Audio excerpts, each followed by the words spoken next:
Well, welcome everybody. Thank you for joining us both in person and online for today's talk. I'm Professor Esther McIntosh and the Director of the Centre for Religion in Society.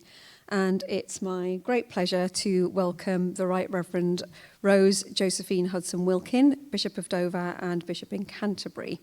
And she's here at York St John today as part of our Black History Month events. Bishop Rose was one of our 2022 honorary graduates. She was born and raised in Jamaica, educated at Montego Bay High School and later at Birmingham University. She trained at Queen's Theological College and was ordained deacon in 1991 and priested in 1994 in the first few weeks that the Church of England began ordaining women. She has served in churches in Wolverhampton, West Bromwich and London. In 2007, she was appointed chaplain to the late Queen Elizabeth II, the first black woman to hold this role. In 2010, she became the first woman to be appointed chaplain to the Speaker of the House of Commons, and in 2019, she became the first black woman to become a Church of England bishop. Bishop Rose is openly critical of institutional racism, and since at least the 1990s, has worked to combat racism in the Church of England. Rose, we look forward to hearing your talk today on the Church's role in challenging racism in the public square. Thank you.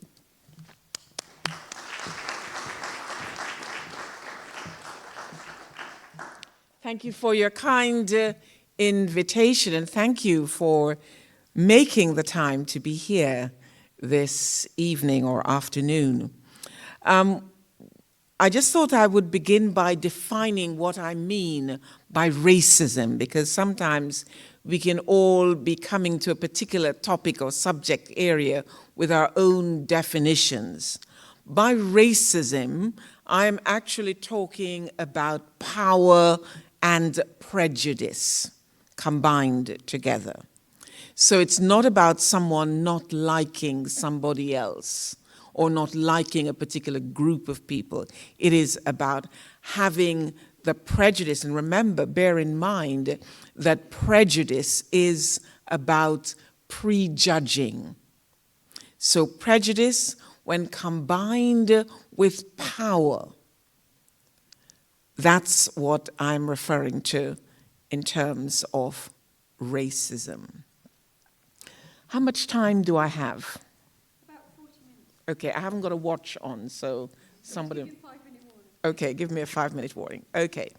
So during the 9 years of working as chaplain to the Speaker of the House of Commons, I would invariably be asked what I did, and more pointedly, I would be asked, or rather they would volunteer their view that Christians ought not to be involved in politics.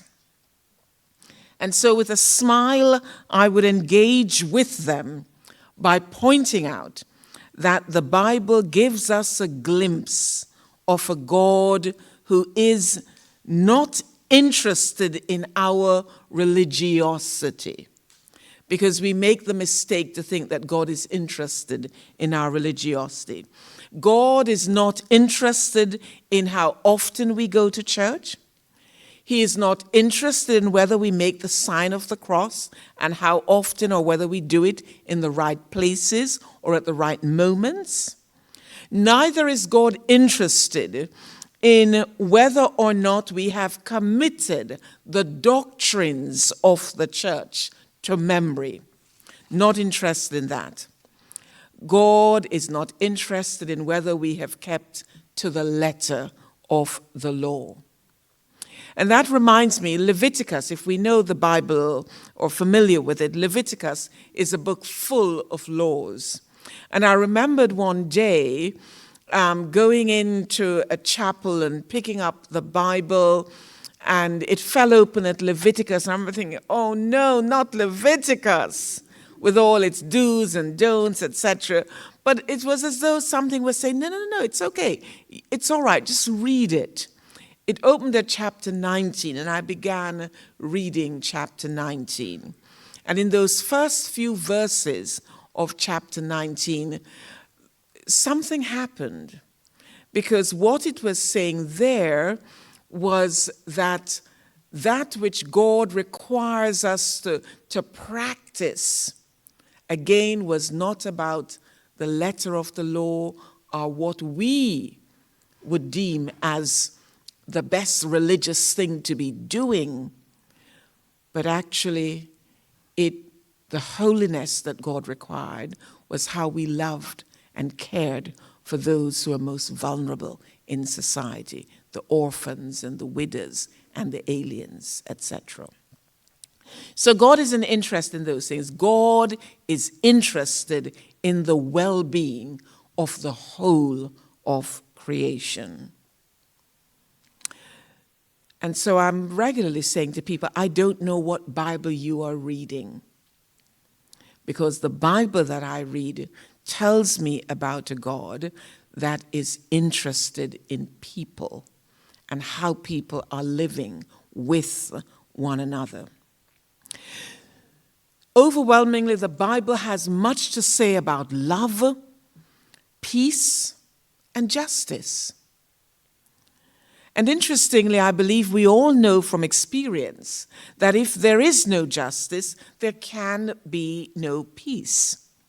And it goes without saying that all this is symptomatic of the absence of love.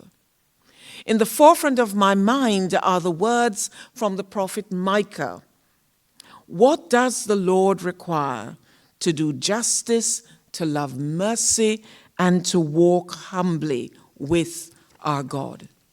So if we're going to do that with any integrity, then how can, or what role indeed, should the church be playing in challenging racism when we see it in the public square?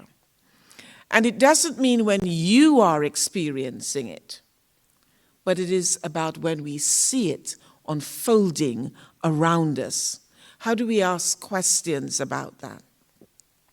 Some of you may know that there is an annual day set aside as Racial Justice Sunday to be marked within the church.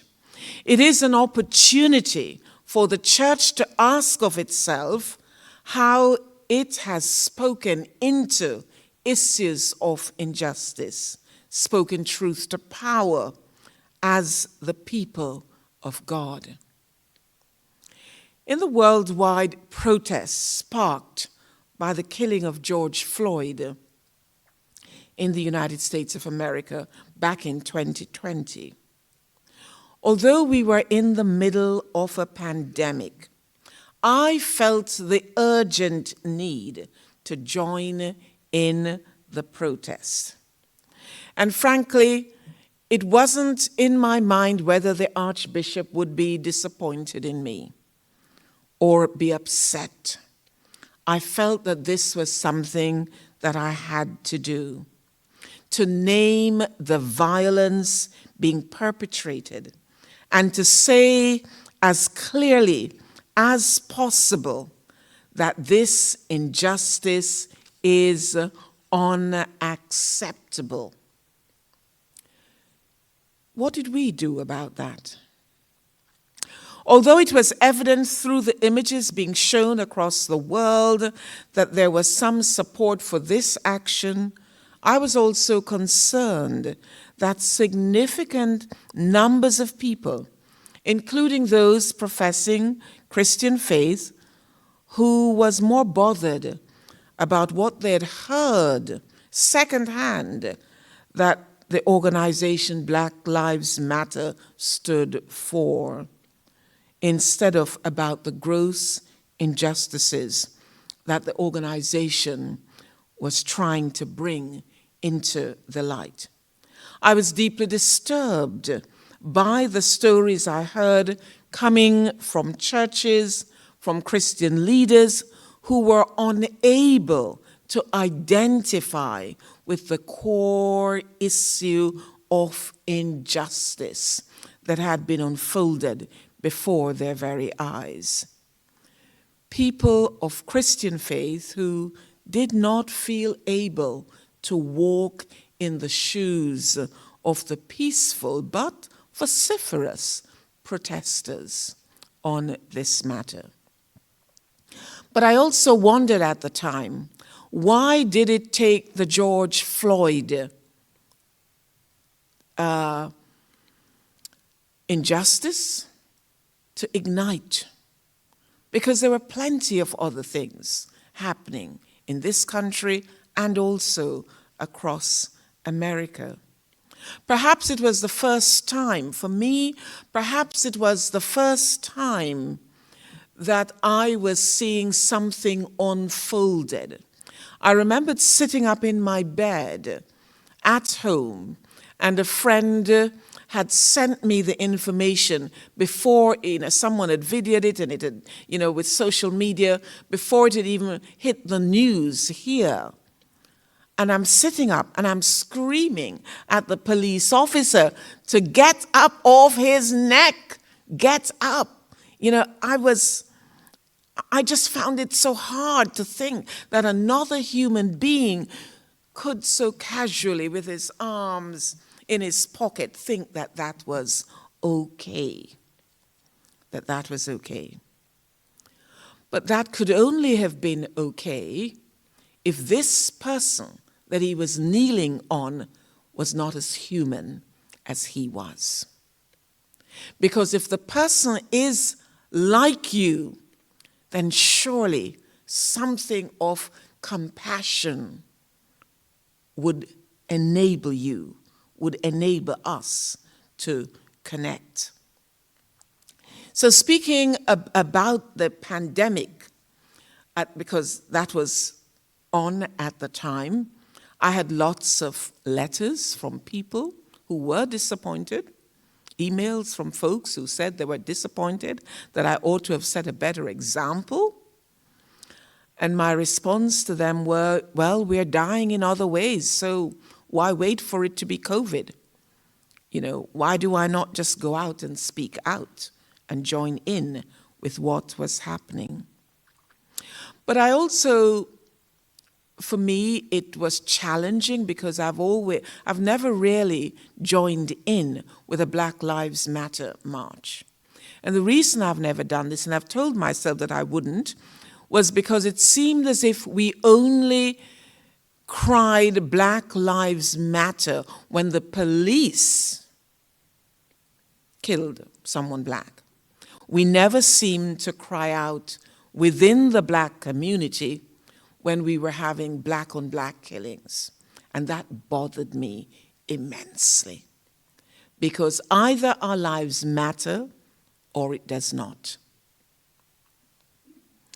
So during the time of the pandemic, quite a number of other injustices were highlighted in terms of the people, some of the people who were dying.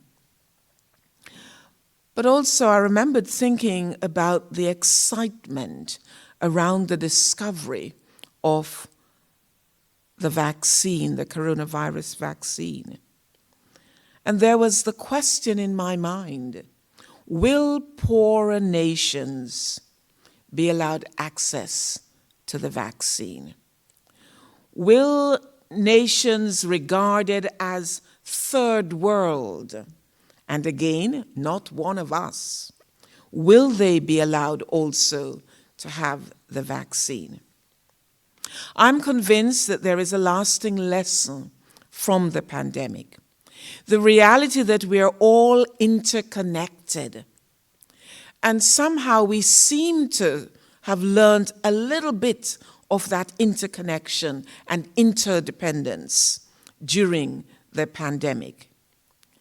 Because the challenge is, if those experiencing real poverty is not allowed access to the vaccine, how then will the richer nations ever be able to get back to living normal lives? How will they once more have the support of care workers, nurses, hospital cleaners, dinner ladies, classroom assistants, street cleaners, delivery men and women, fruit pickers, supermarket packers, cooks in restaurants or dishwashers, taxi drivers, and shop assistants. If the vaccine was not shared with this group of people over here, who are deemed not to be like us, then how would we go back to normality together as one society and one community? So we mark Racial Justice Sunday then, not because we're interested in only one group of people as opposed to another, but because we are seeking to model something of what it means to truly love and respect one another. Because we are seeking to model what it means to be human, what it means to belong together. In the early days of Racial Justice Sunday, the words from Romans 12:10 was central. Love one another as sisters and brothers should, and have profound respect for each other. Love one another as sisters and brothers should, and have profound respect for each other. This is what is at the heart of racial justice, a profound sense of belonging to one another, of treating each other as we would expect to be treated. Only then will the creed and the color and the name won't matter. Only then. Racism actually tells us that we're not good enough, that we are less than, that we're only good enough to be hewers of wood and drawers of water, as the Afrikaans quoted from Joshua. And they took it literally, and we saw the outcome of that in terms of apartheid in South Africa. But it is not about back then. Racism is not about what happened in the past. Racism is about what is happening now. It is about how it has traveled in all our DNAs, to the extent that we see it in the lack of certain people being represented in leadership roles. Or we could ask about the representation of certain groups. Why do we find a larger cohort of a particular group of people in cleaning roles, or as kitchen staff, in care homes, as fruit pickers, in how we see certain roles as demeaning and therefore cannot be done by some people, only by others? We need to ask questions about that. My husband became a prison chaplain, and for a long time he wanted to go into prison chaplain ministry. And it was taking a rather long time. And so we thought, maybe we'll go on and just continue with parish ministry. I was at General Synod when he rang me up, very excited. He said, Rose, they have finally been in touch, and they have given me my first post, and I'm going to be made a prison chaplain, an assistant prison chaplain in rural Oxfordshire. And I was silent on the phone. And he said, darling, what's the matter? Aren't you happy for me? I said, I am happy for you, darling, but I don't want to go to rural Oxfordshire. I want our children to grow up in a community where they can see reflections of themselves in the people around them. And so I said, why couldn't they give you a prison in London or, in another city that is heavily multi-ethnic, very diverse? And he says, I don't know. I said, have you thought of asking them? He said, I couldn't ask them. They've taken such a long time to get me this role that I don't think I could bring myself to asking them. So I said to him, give me your boss's number. And he foolishly gave it to me. And so I called up the head guy at the prison chaplaincy office. And I said, my husband is very excited at this new role that you have given him. However, I have a problem because, we have young children, and I think it is important that our children gets to see reflections of themselves around them. And to my horror, I heard this voice on the other end of the phone saying, but there are plenty of black people in the prisons. And I took a breath and I said, yes, but that's not the model that I want for my children. He didn't end up going there. He went to Pentonville. He went to Pentonville instead. What is it? What is it that, without even thinking, that leaves us to make those connections? What is it? In this era, present day era, where there is so much rhetoric, negative rhetoric around asylum seekers, around refugees, etc., what is it that we are trying to convey about others? What exactly is it that we are trying to convey? What are we saying? Why are we unable to feel with those who are struggling to make a life, to do something different in order to feed their families? Why is it that within us we have this sort of visceral response about someone who doesn't look like us, who doesn't speak like us, or perhaps have a different religion? Last year, when we had a large number of people drowning, and I responded on my local radio about it, I had lots of email correspondences, but one in particular, and I usually don't respond to them, but this one in particular I did, because someone emailed to say, how dare you say that these people who are drowning are our brothers and sisters and mothers and fathers? They're not, they're Muslims. But what was even sadder was that he began his email by saying, I am a conservative evangelical Christian.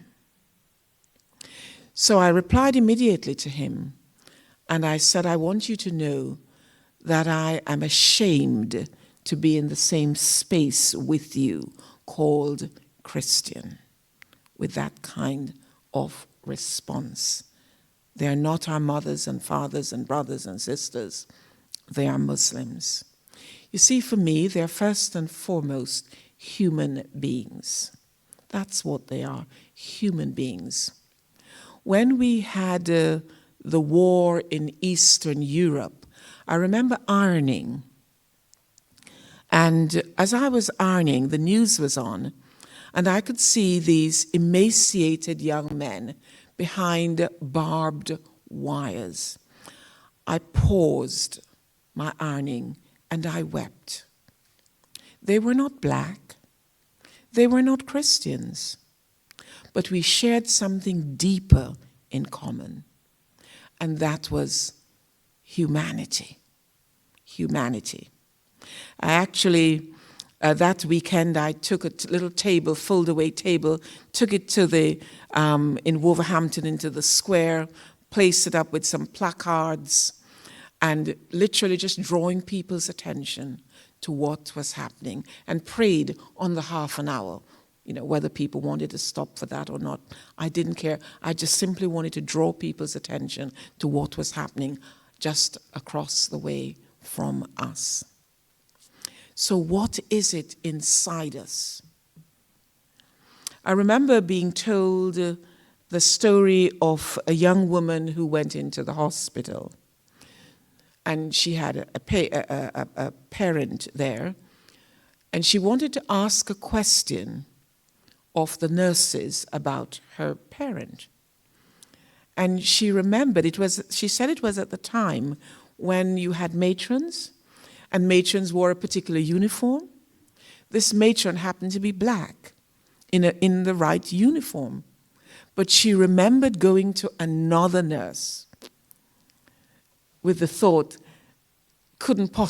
she couldn't possibly have the information. So although her eyes saw the uniform and that she was the head nurse, she remembered.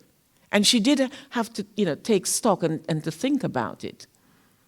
Because I'd asked them, when did you notice that somebody was different? And what was that difference?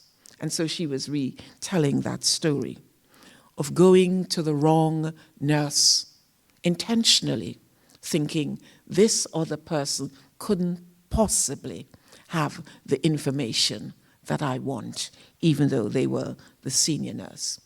And then there was the 7-year-old girl at home. She said her father was church warden, and every Sunday evening, a black man would knock on the door, but she recognized him because he was from their church. And normally her father would be ready, and they would just, open the door, and father would go out. On this particular Sunday, her father wasn't ready. And because she knew him, she invited him in to sit until her dad was ready. Dad got ready and they left together. She said her mother gave her such a rollicking. How dare you invite that black man into my home? And she said at that age of 7, she remembered thinking something must be wrong with black people. For the first time, she remembered thinking that something must be wrong with black people. Why mother reacted in that way. So what is it that is happening? When I went to my church in Hackney, 2 churches I was going to, my first meeting with the wardens, all 4 wardens, 2 from each church, one set of wardens from one of the churches said to me that they were not very happy having me. And so I wanted to know why. And I'd heard rumors that it had to do with the fact that I was black and a woman. So I said to them, while you're putting your cards on the table, would you like to put all your cards on the table? Has it got anything to do with the fact that I'm black? And one of them promptly said, well, frankly, yes. I took a deep breath and I said, now that you have put your cards on the table, let me put mine on the table. I have just arrived here. I have no intention of leaving. So you or anyone else who isn't happy with me because I'm black or because I'm a woman, you are free to go.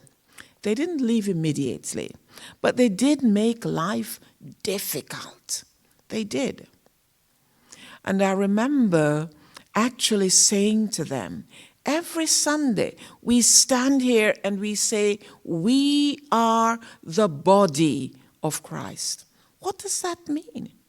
It means we're just saying this because we know the words. And it doesn't mean anything because we're not living it out. We are the body of Christ. That has got to mean something. But it is deep in our psyche. I applied for a job in London and filled in the forms. It was over 2 days. By the end of the first day, I realized that this was not the right place to be. But I thought I'd not done an interview for a while, so maybe I will just continue and do the interview. At the formal interview, I'm sitting with my husband. He came with me, and I'm sitting in the waiting room. The person who is chairing the panel walks in. I'd like to think that although I've taken my hair off, I'm wearing earrings, that I still look a little bit feminine. But he comes in, he clearly knows that Rose, so it's a woman, my husband's male, he's sitting there. And so he says, I've come to get the next person for their interview, but I can see they're not here. And he walks away. And my husband is beginning to say, no, she's here. And I sort of elbowed him to be quiet. And then when he walked out, I said, darling, did you hear that? Did you see that? And then somebody else came and got me, and I went in. And they asked me, one of the questions they asked me is whether or not I would accept the job if I was offered it. And I said, no, I don't think I would. I would have to really think about it, I said. I said, every paragraph in your paperwork screams inclusivity, but I have not experienced that inclusivity. And that was also because on the first day, people were very sort of, I think when they didn't know that I was a candidate, I think they probably thought that I was sort of loitering in an area that I shouldn't be. So it's this thing, how dare this black woman offer herself for this role? It's just under there. It is just there. And how do you challenge it? How do you speak into it? And so he rang me up the following day and he said, we haven't offered you the job because we think you may not have accepted it in the light of what you said. And I said, you're right. You're right. I'm content. 2 more jobs going. I again applied. Same area, geographical area. The same chair of the panel. This time, I am not shortlisted. So I ring him up. Oh, no, sorry, I wrote a letter. I said, I would like to know what are the essential criteria you think that I'm lacking why you have not shortlisted me. And then I got a phone call back saying, well, I don't want to put this in writing, but I'm happy to talk with you. And I wanted to know, so I went along. And it was just ridiculous. There wasn't anything. He asked me about my other role that I was doing, how many hours I was doing, and I thought, I will tell you what I'm being paid for, not what I'm doing, because I throw myself into my work, and I will do hours because I love it. So I told him that I'm being paid for 16 hours. So he couldn't take that any further. So he said, well, we need someone Anglo-Catholic. So I then looked at him and said, but there was nothing in the paperwork that mentioned Anglo-Catholicism. And furthermore, if you knew the churches in the Caribbean, you would know that they were staffed by mostly USPG priests, and they are more Anglo-Catholic. So they brought that to Jamaica. And so I can do Anglo-Catholicism. But you see, I'm black, I must be more Pentecostal. So I said to him, when you didn't know who I was, you were willing to shortlist me. Now that you know who I am, you're not prepared to shortlist me. And then he made the mistake. He made the mistake of saying, oh, I do a good research of those who I shortlist. So I said, I remembered at the time thinking, who in this diocese does not know that Rose Hudson-Wilkin is a black woman? Do you remember when you came into the room and said you were here to get the person, but they're not here? He said, oh, I was hoping you would have forgotten that. No, I said, I haven't forgotten it. And it is in my autobiography as well. So, and that's a great example of power and prejudice. Having prejudged something and having the power to say, I'm not going to shortlist this person. They're not what we're looking for, without the experience. So there are those challenges that are there in our society. I've asked for a long time, why are there no bishops of color? We're doing a little bit better now. We've got a handful of bishops who are brown or black or pink now. But for a long time, I have been asking, why are they not there? Why have we not got more priests who are black leading churches, and not necessarily leading black churches? You know, I've always said that I want to work in an area that is multi-ethnic, because I want young black children to see images of themselves, not just sweeping the street, but in positions of other responsibilities. And I also think that it is important that white people receive from black people, because otherwise what we have is just things going in another direction. So it is important that we think about how we engage on this topic of racism in our country, so that all our children can grow up and be proud of who they are, and recognize each other's humanity. I love to say that we have the one Heavenly Father, just a different mother, and that's why the paintwork is a little bit different. But we belong. Underneath the paintwork is exactly the same thing. But then we also have the problem of young black children who, when they receive messages of saying they're not good enough, and we have lots of documented stories of young black children trying to lighten their skin color because they don't want to be black anymore. And we need to think about that. Or black people who don't like black people. I'm afraid when I see black people spouting certain things about refugees and asylum seekers, I cry. I really do. I'm reminded of the Bob Marley song, "Emancipate yourself from mental slavery. None but ourselves can change our minds." We've got to emancipate ourselves and get to that place where we can begin to become who we need to be as all of God's people. But for those of us who profess faith, the great challenge is, how do we reflect the nature of God? If God is love, that we are told, then it seems to me that as the body of Christ, we are uniquely placed to live that out. We cannot just sing about it when we are sitting on a choir and sing lovely hymns. We have to, in real life, challenge it when we see it. We can't just speak about it behind closed doors in religious spaces.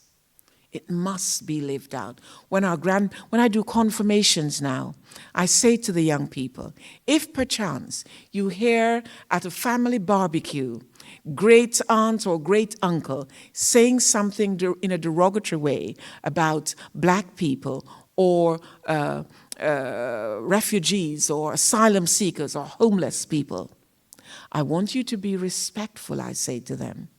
And I want you to say to them, I wonder what Jesus would say about this. Because I want our young people at an early stage to begin to think about what they're hearing and how they too might be able to challenge racism in the public square. It was Desmond Tutu who said that racism, to practice racism, is to spit in the face of God. To spit in the face of God. It is like saying, God, you didn't know what you're doing, and you made these people, and they're not really quite up to the standard. They're not quite good enough. So, as church, we need to pattern what it means to be part of the one human race. When we lived in Jamaica, my husband is a Geordie. When we lived in Jamaica, my friend's father needed surgery. She lived in Miami. He needed surgery. And the hospital basically said, unless you can find someone to give blood, we're not going to go ahead with the surgery. It was my husband that gave blood. White man, black man, blood. You know? So we need to pattern what it means to belong to the one human race. And the reality is that we cannot speak with any integrity to the world if our actions within the very church that we profess to belong to tell a different story. Action speaks louder than words. Our words and our actions must be one.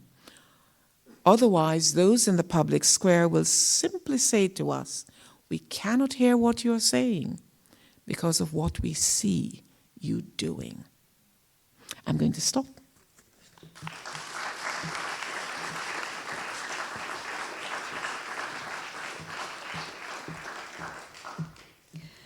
Thank you so much, Rose. A fantastic line to end on. We cannot hear what you're saying because of what we see you are doing. We do now have time for questions. I'm sure the audience will have questions for you. There will be a roving mic coming around for people in the audience, so do please wait for the microphone so that people online can hear you. Thank you. Thanks. Thanks. When you become Prime Minister, will you apologise for the wrongs of slavery done by the British government? I want to say that apology has its place. We apologize when we recognize that we have done something wrong. So if we haven't recognized that we have done something wrong, then it's simply words and it is irrelevant.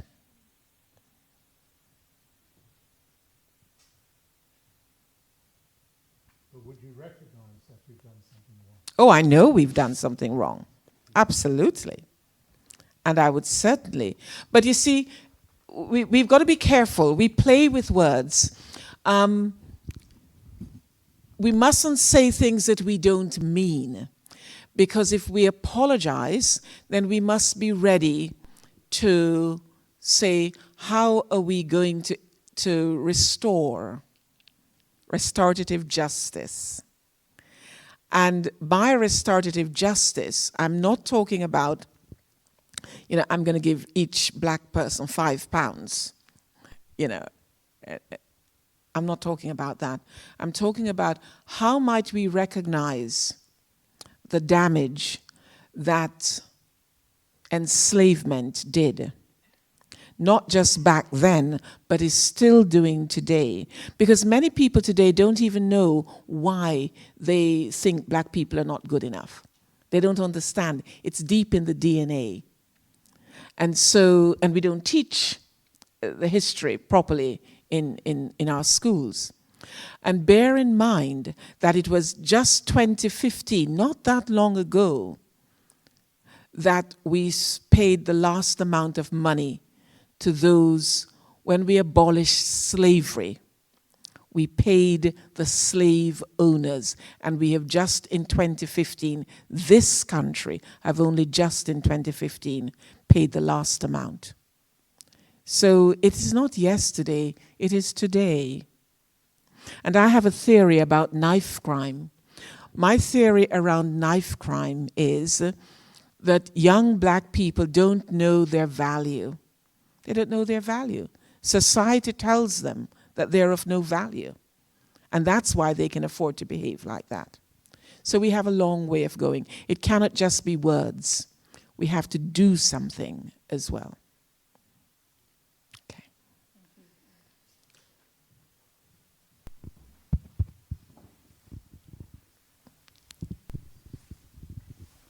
Hello, thank you. That was amazing. Thank you.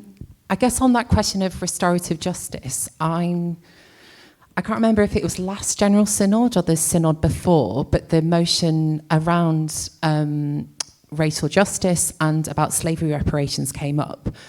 And I guess I wondered how you feel about what that's signals for where the church is going, if you think it is giving hope for where the Church of England is going, and if you think that that is actually a sign of restorative justice, that we are becoming a church that is reckoning with its past, but is also trying to be transformed. Yes. Being a sign is important. Signs are important because they signal something else going on. We're not quite there yet because there is still there's a real furore from the church that is saying, how dare you do this? How dare you give our money away without thinking about how we got that money in the first place? And do I want to be receiving money from something that was, terrible, So being a sign is important and transformation is important. I think we're only at the beginning of it. And we will know when we get there, but we're not there yet. We will know when we get there, because when we get there, we will fully be able to embrace each other's humanity. And we're not there yet.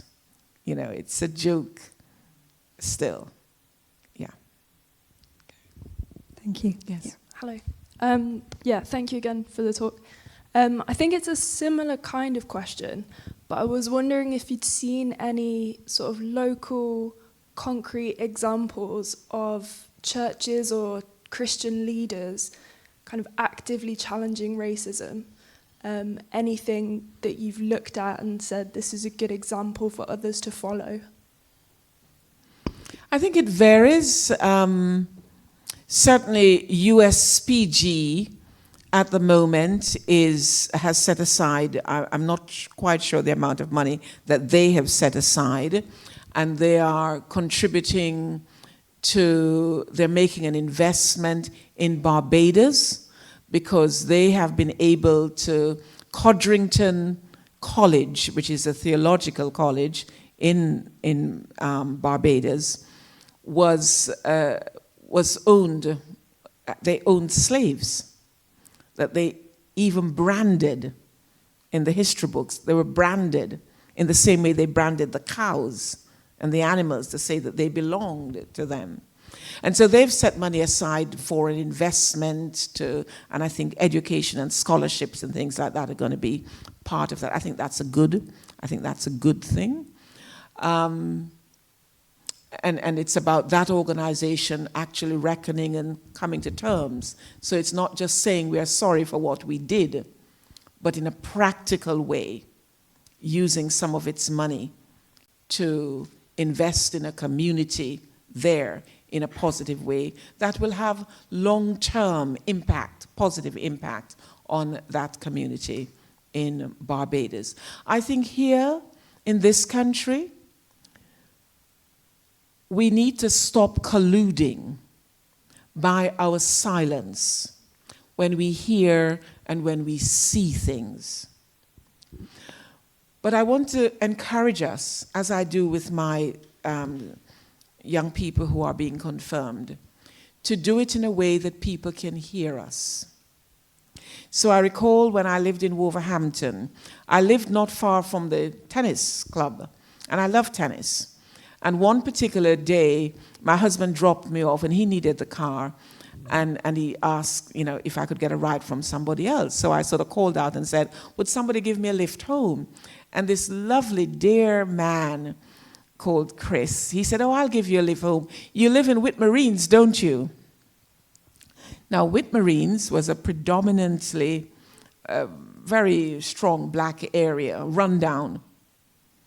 So it then occurred to me, that's strange. I just live up the road from the tennis club, which is in a posh area. So why did he think that I live over there? So we knocked a few balls, and then I said, CRiS, why do you think I live in Whitmarines? And he went, I don't know. I said, it's okay. I just thought I'd ask you that question, and left it at that for him to ponder. Wherever we see it, in whatever form, You know, whether it's our children, our grandparents, our parents' generation, our work situation. My aunt, who is now 91 years old, she vividly tells the story of working in the Home Office. She said they would send her people to train, and she would train them, and then they would get promoted, and she never got promoted. And that was hard. So this woman is 91, and she still bears the scars of that injustice. And she did find the courage to write to them. And when she wrote to them, they actually moved her out of that department, put her in another department, which meant that she had to start all over again with her grades. And so by the time she retired, she ended up getting less. But she knew that that was an injustice. So power and prejudice, it's there. In our schools, we've heard lots of stories of children being told, you can't possibly be looking for X or Y. You know, why don't you go into sports? Do sports, that's good for you. So there are lots of challenges, but we can make a difference by challenging it when we see it and not being afraid to speak truth to power. Thank you. Do we have another question? Hi, I loved the talk. I was wondering, like, you were talking then about not feeling the fear to speak truth to power or what, but how, I don't know, how do you think that people deal with that within institutions? So, like, I feel like we can't talk about racism without talking about Palestine, where you've got, like, one of the worst genocides of children happening, but it seems like we're all blind to it because, and it seems like it is a lot, is because they're brown children. How do you deal with, like, sorry, I'm not very good at public speaking. Our university, like, while we're really good and don't have any investments directly, our pension funds are linked to BA systems. Mm-hmm. And, like, how do you deal with trying to fight against something like that when you're just one small person in a very big institution? And, like, I know that our university is only a tiny part of that pension fund, but it, like, for me, I feel like even if it's just 10 pence a month of mine that's going towards it, I don't want that going towards something like that. And how do you not be scared? Yes, about it? I think when it comes to the financial unraveling, it can be very complex. So, you know, there's no easy way. There are easier ways in terms of talking, in terms of during apartheid, you know, when people said we're not going to use a certain bank, and it was easy because there's lots of different banks and you can do different things and go to another bank who isn't investing in there or not buying products from those places, etc. But when it comes to the untangling of that, it is extremely complex, and no one organization can do it. But it doesn't mean that we have to stop talking about it because we can't do it.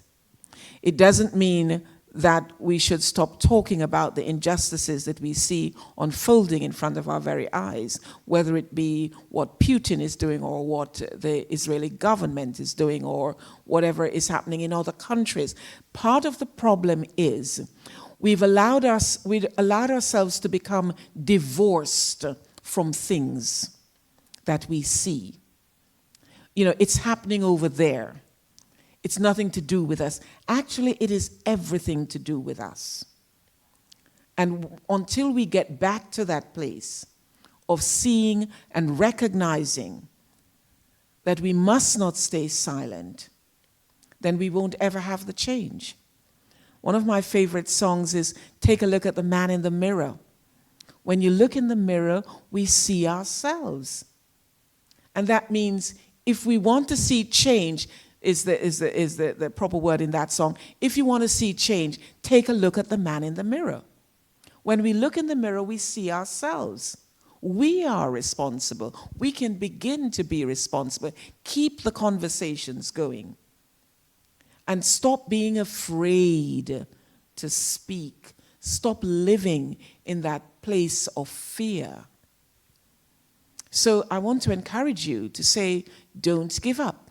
You know, keep the conversations going. about what we're seeing, what we're hearing, and it doesn't matter whether it's happening on our soil or not.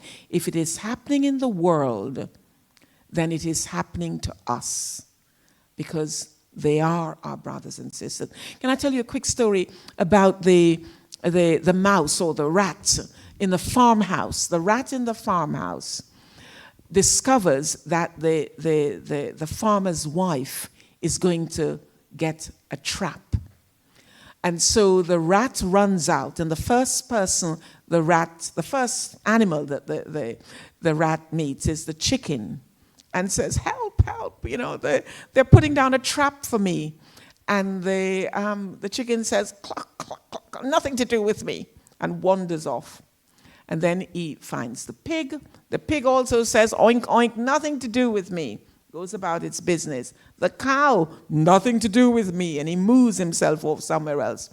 Well, that night, the trap goes off. The farmer's wife comes downstairs, and because she knows her house, she didn't turn the light on straight away. She walks down. What she didn't know was that it was a snake that got caught in the trap, the tail of the snake. And so she is bitten. And of course, she is ill. And what do people normally give you when you're not feeling so well to drink? Chicken soup. This is the chicken that said it had nothing to do with it all. And then she got worse, and so more people are coming to visit. So it's Mr. Pig that is next on the menu to feed those who are gathered. And then, of course, sadly, she dies. And for the wake, it's even bigger, and it's the cow that is next. So we cannot keep saying it has nothing to do. And I get very concerned when I hear world leaders speaking about not getting involved. I think that there are ways that we can get involved. There are ways that we can say to other leaders that your behavior is unacceptable. There are ways that we can learn diplomacy, ways that we can learn advocacy, and make that our main force to work at, so that we can create a better world for our children and children's children's generation to come. Yeah. Thank you. Rose, how do we change our leaders? So, as members of the public, we're out on the streets week after week after week for over a year now, and yet it's our leaders who refuse to listen, refuse to change, and are letting the genocide continue. I wonder whether it's about our leaders or it's about the people, our neighbors. I wonder. And I say that because I'm thinking of what is happening in America at the moment. And when it talks about that race being neck and neck. And I am asking myself, how can a people who have seen what happened on January, whatever date it was in January, how close they came to that democracy being disintegrated before their very eyes, how can they still?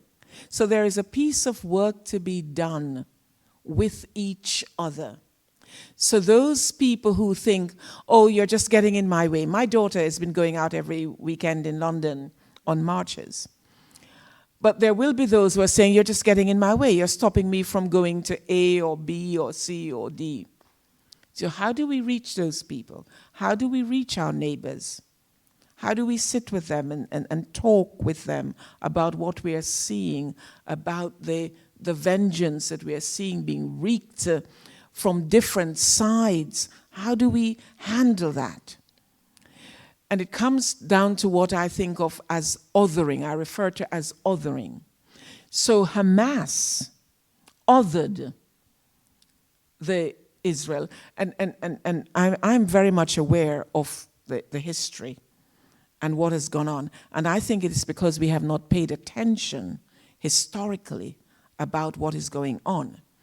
But never mind, Hamas behaved in a barbaric way, and could only behave in a barbaric way because they're not like us. And then what have we seen? We have seen a similar barbarism being lobbed back in the other direction. It is distressing, but I think we've got to find a way where we see people as people. You are my sister. You are my brother. You are my father. You are my uncle. I was on the train not so long ago, and you know, on the tube, when people get on and they make a little spiel about money, wanting money, and so he makes his spiel at the end, and he's walking down. No one's giving him any money, and he gets to me, and I look up at him and I said, "I'm sorry, sir. I've only got my cards with me. I have no cash." And to my surprise, he stops. He looks at me and he says, "Thank you for making me feel human by speaking to me. Thank you for making me feel human." So I think that if we could better move all, because you see, at the moment they know that it's only some people who are saying to them, "You've got to stop this, you've got to do something about this." Not everybody. And you know, they've got that to go with, and that's part of the problem. So I think we need to be changing each other, and we need to be conversing with each other. Take the opportunities. And those of us who are of faith, we have a good segue into this. We are all God's children. And what is happening at the moment is barbaric. There's no other word for it. It is barbaric. Unacceptable. Thank you so much, Rose, for that invitation to humanise each other.